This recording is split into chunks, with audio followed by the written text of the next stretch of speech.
Hey everybody, I'm the Wild Doc, and I want to give you this public service announcement. All right, let me say that again. Public service announcement. Hey everybody, it's Harry Carey here, giving you a public service announcement. No longer are hot dogs good for you. It's fun in the ketchup. They're full of sugar. If you just eat the hot dog, it's full of fat and protein. It'll be okay. It won't spike your insulin. Research now shows it's all about insulin, and that's whether you're going to lose weight or not. So I want you to be there so we can talk about eating hot dogs. Hey, if you were a hot dog and you wanted to lose weight, would you eat yourself? I know I would. Anyways, come to the weight loss challenge. Or the weight loss, it's not a challenge. I'm not challenging you to eat weight. I just want you to. Anyways, come to the Cracking the Weight Loss Code. It's the 21st of February. It's at 6 p.m. It's an hour out of your life. How dare you not be there? The Cubs aren't playing that night, so it doesn't matter. But when the Cubs do play, we won't have a workshop that night because we got to watch the Cubs every time they play. We'll see you there, where we're going to be talking about how eating breakfast is the worst thing you could do to start your day. Holy cow, that's what you're saying. You're like, how could this guy tell me not to eat breakfast? I thought it was the most important meal of the day. No way, not at all.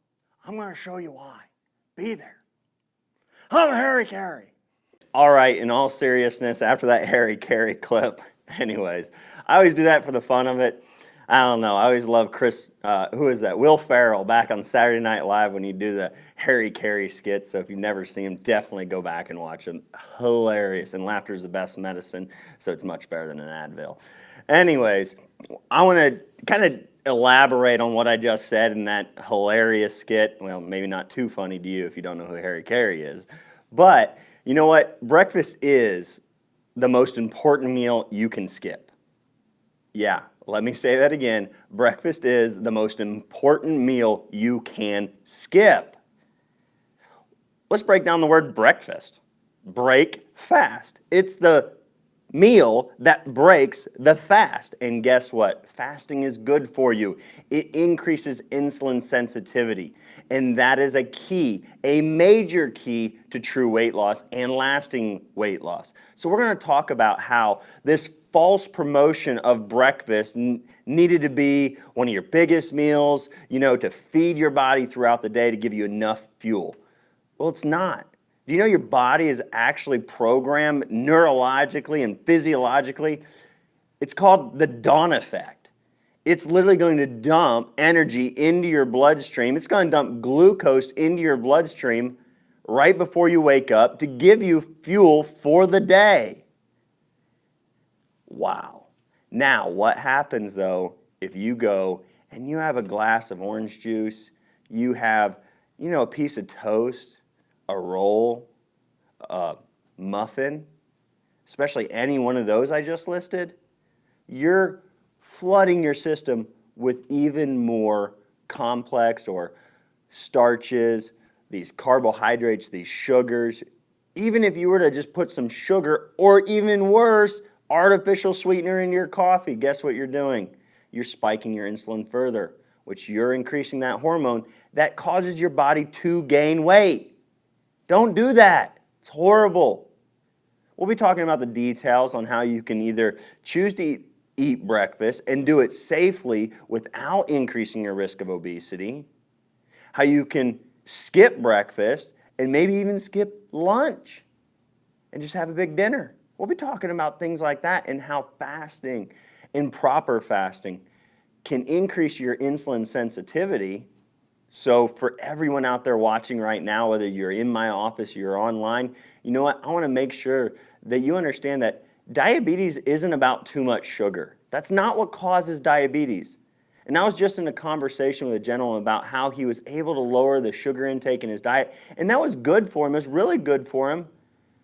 He was able to combat his diabetes and get it under control, his blood sugar levels under control for a while. But then a few years later, even continuing on with the same exact diet that got his sugars under control, his sugar levels continue to climb.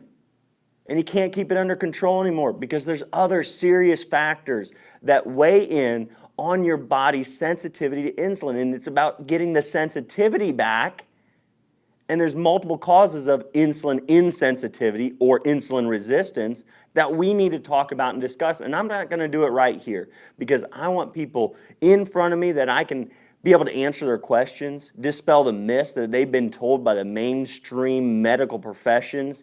You know, the American Heart Association, American Diabetes Association used to promote lower calories and promote diet soda and things.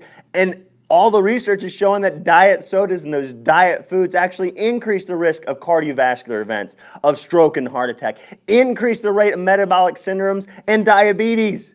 It's insanity, people. We've got to hammer these myths. We're going to go through the research that's going to allow you to make the proper decisions in terms of true weight loss.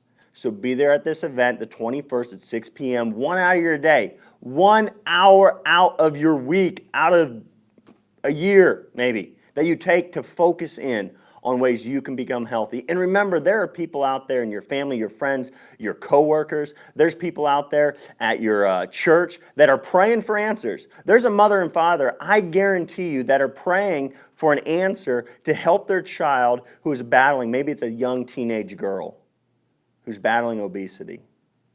And these mothers and these fathers and maybe that little girl are battling. That little girl could be battling depression. The parents are battling, and they're praying. They want to help, but they don't know how. They're feeding their daughter breakfast every day, the one with the little American Heart Association stamp on it. They're giving her all the diet sodas so that she doesn't drink sugary sodas. They're reducing her calories. They're making her eat less fat. And literally, they're desiring to help their daughter, but they're causing their daughter's inability to lose weight. We've got to, you know, it happens to boys and girls. It happens to mothers and fathers. They desire to be healthier. They desire to lose weight. They desire to be in better shape. They desire to be off medications. They don't want to have a surgery, but they don't know how because of the poor advice they've been given, the poor information they've been given.